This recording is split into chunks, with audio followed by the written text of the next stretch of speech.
the most poignant, vital, and incredible music out there.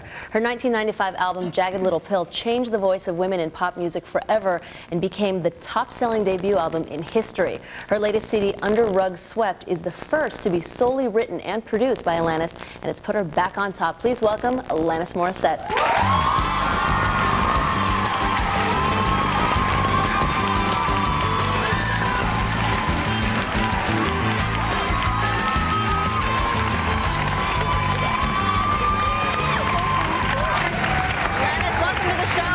Thank you. I'm so excited that you're here. It's okay, you won't. I know your hair's so long. Your music is so deeply profound, and you talk in your music about everything from former relationships to sex. It's so deep. Do you ever, as you're writing, think I may be going too far? I think when I first started writing Jagged Little Pill, I had a bit of fear in terms of sharing it, but when I'm writing, I'm not censoring myself, certainly.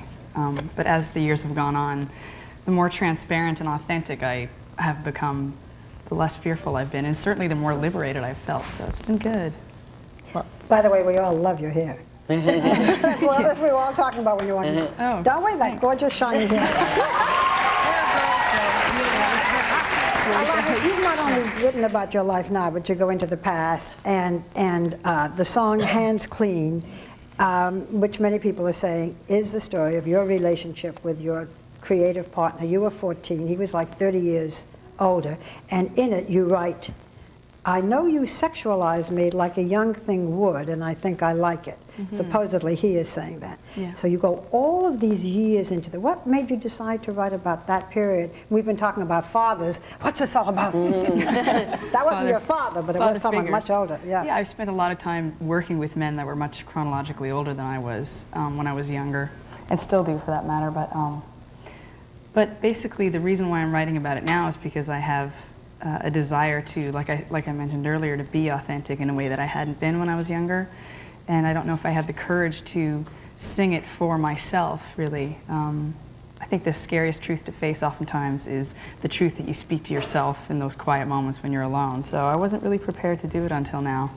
And I just wanted to write it for the sake of feeling that liberation that comes from that relationship. And you still like older men? I was just going to ask you, you were dating a guy who's 47 and you're 27, so you obviously just go for the older guy, right?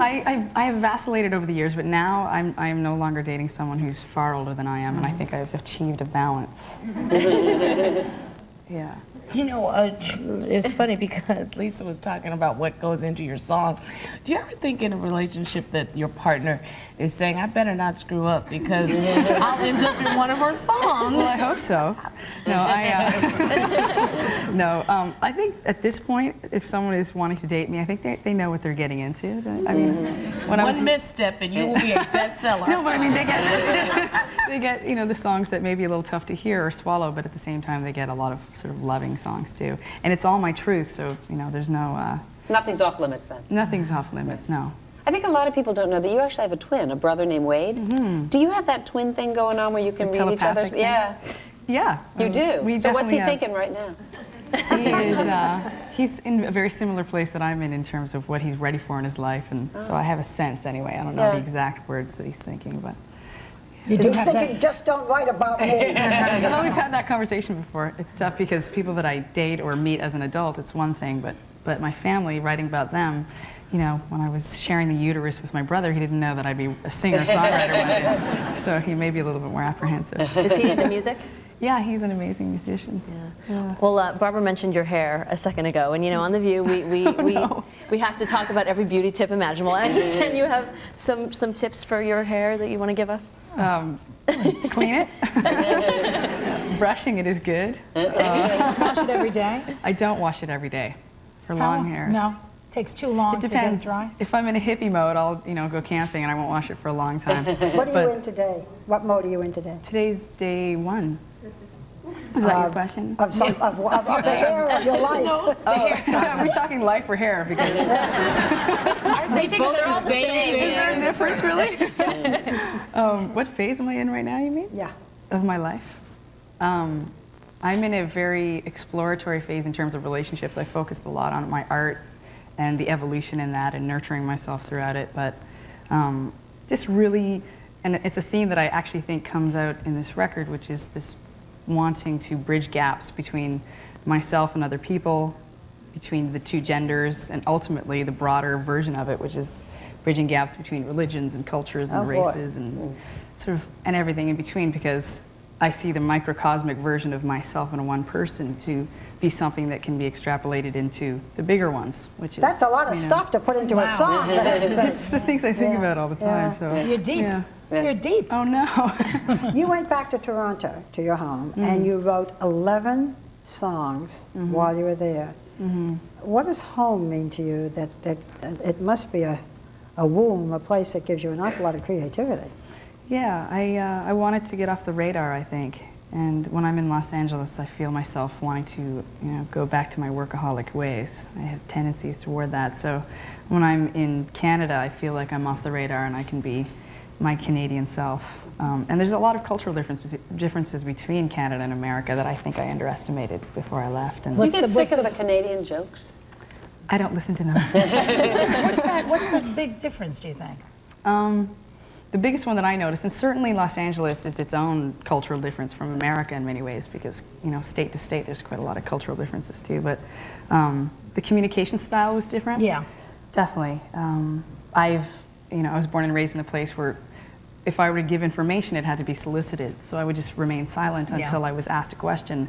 And after about a year of not speaking in Los Angeles and only listening, I realized that I had to muster up, I guess it was the courage or whatever it was, to actually just speak without having been asked a question. Plus, LA's got a lot more boob jobs than I would assume that Canada. Anyway, Alanis, thank you so much for hanging out with us, and we're very excited because you're going to get to sing for us. So that's terrific. Thanks to Alanis Morisette. She'll be back later to perform the hit single "Hands Clean." We'll be right back.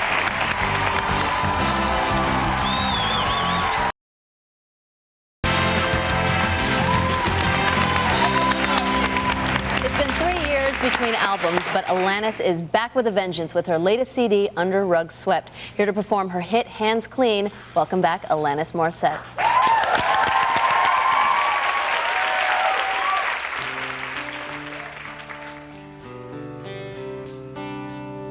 If it weren't for your maturity, none of this would have happened. If you weren't so wise beyond your years, I would have been able to control myself. And if it weren't for my attention, you wouldn't have been successful. And if it weren't for me, you would never have amounted to very much.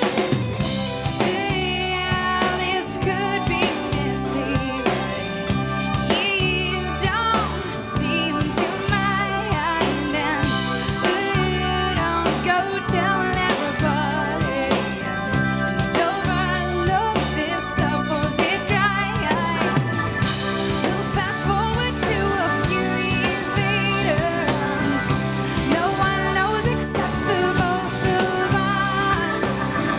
And I have honored your request for silence, and you've washed your hands clean of this. You're essentially an employee, and I like you having to depend on me. And you're kind of a protege, and one day you'll say you learned all you know from me. And I know you depend on me like a young thing would to a guardian. I know you sexualize me like a young thing would, and I think I'll get. Yeah, this could get messy, but you don't seem to mind. Don't go telling everybody, and overlook this supposed crime. We'll fast forward to a few years later, and no one knows except the both of us. And I have honored your request for silence, and you've washed your hands clean of this. What part of our history's been down under rug swept? What part of your memory is selective and tends to forget? What with this distance it seems so obvious. Just make sure you don't tell on me, especially to members of your family. And we best keep this to ourselves and not tell any members of our inner posse. And I wish I could tell the world, cause you're such a pretty thing when you're done up properly. And I might wanna marry you one day if you watch that weight and you keep your firm body. And this could get messy. You don't seem to mind. Don't go telling everybody. Overlook this supposed crime. We'll fast forward to a few years later.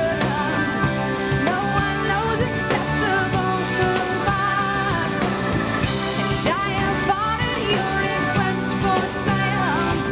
And you washed your hands clean of this. This could get messy. You don't seem to mind. Don't go telling everybody. Overlook this supposed crime. We'll fast forward to a few years later, and no one knows except the both of us. And I have honored your request for silence, and you've washed your hands clean of this.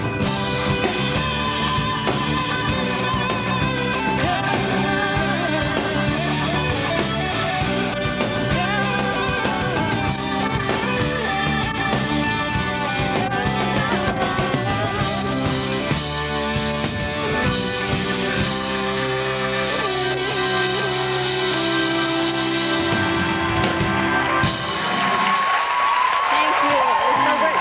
Alanis Morisette, everyone. Our thanks to Alanis Morissette. Her CD, Under Rug Swept, is in stores right now. We'll be right back.